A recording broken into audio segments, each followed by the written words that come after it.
What is up, you guys? It is your boy, Brenton Biggers here, and welcome to another video. In today's video, we are doing the NSC North Needs video. But before we get in today's video, like and subscribe. We are on the road to getting to 500 subscribers. But enough said, let's get into the video. And let's start off with the Green Bay Packers. Why? Because I want to. No explanation. The Packers, they have a lot of interesting needs. I think wide receiver is a good definition. Now, when you look at the wide receiver roster of the Packers, you're like, what do you mean? Did you forget to mention that 3 receivers, or actually really 2 receivers, are injury prone? And then you have Dontayvion Wicks, who's pretty mediocre. Jayden Reed, who's also kind of injury prone. Not the definition, but he's kind of. And then you have Malik Heath. Why? Like, I do personally like Romeo Doubs, but outside of that, like Christian Watson, with that obviously non-contact core ACL injury, I would be very, very shocked if we don't end up drafting a wide receiver because of this. And plus, in general, we don't really have a genuine, like, WR, maybe 1 or 2 option. Genuine, Which why it makes it a lot of sense. You know what else makes a lot of sense? Depth at the offensive line. Now, depending on if we do end up signing Josh Myers or not, that's going to be a need at center, but they still just need depth in general, if or without Josh Myers. Because looking at that game, it was pretty freaking mediocre seeing not Elton Jacobs in. And yeah, we could definitely use some depth at the interior offensive line. Obviously, to be fair, we also didn't have Jordan Morgan, so Sean Ryan, I think, was starting at the guard position. Just a lot of not good stuff. But also, our backup center option is Elton Jenkins. So I would much rather have an actual center play center. Just saying. And also, the interior defensive line is also of need because, well, Kenny Clark, 1, he's also extremely overpaid, and 2, he's not that great. He just ain't.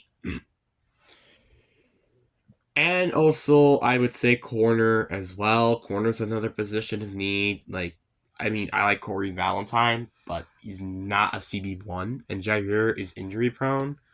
And there's even been questions of him coming back this year.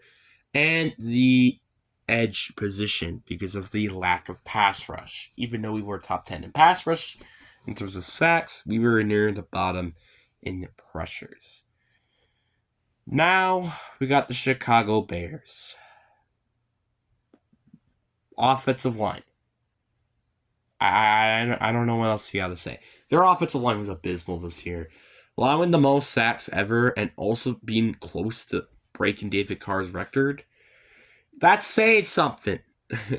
Edge rusher, I also could say, is a bit of an issue. Montez Sweat is your only true pass rusher, and that's a bit of an issue. But I feel like outside of that, and probably linebacker as well, because you don't really have any good long-term linebackers, because DJ Edwards is getting near 30, same thing with Tremaine Edmonds. You don't have really any needs, and really all you need to do now is hope that Ben Johnson is your head coach. Which totally the Bears definitely have capable of finding good head coaches in the 2000s. Then you got the Detroit Lions, and the Detroit Lions, it is edge,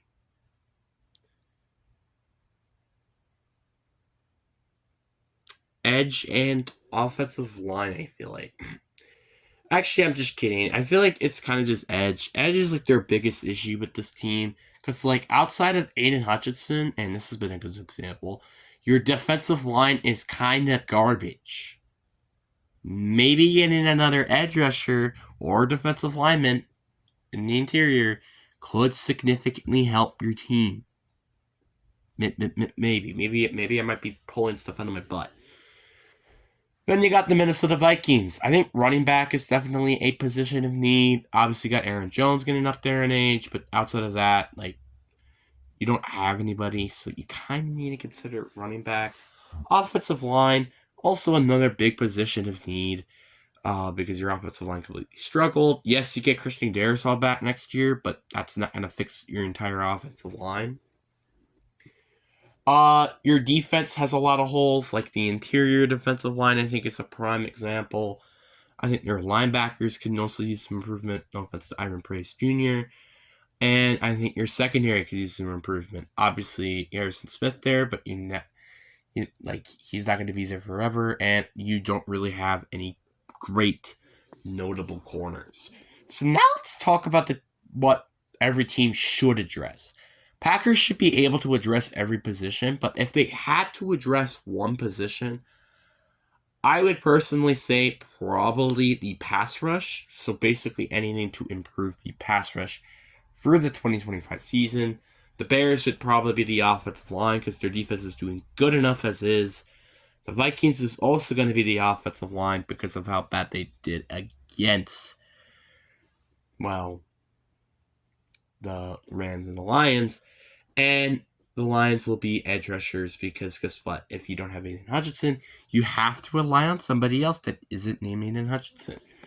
Which obviously they could do that with Myles Garrett trades after there's been some rumors, even though he might not get traded. And yeah. I expect the Vikings to probably go draft an offensive lineman. The Packers are probably going to go draft one as well, I imagine. And the Bears will probably also draft an offensive lineman depending on who's available. So, yeah, but I will admit one thing as well. What a season the NFC North have. I know this isn't that type of video, but just kind of, just in general, good job NFC North for being the toughest division ever in the NFL. It's actually funny to think about how that division was actually kind of close to having all 4 teams to making it to the playoffs.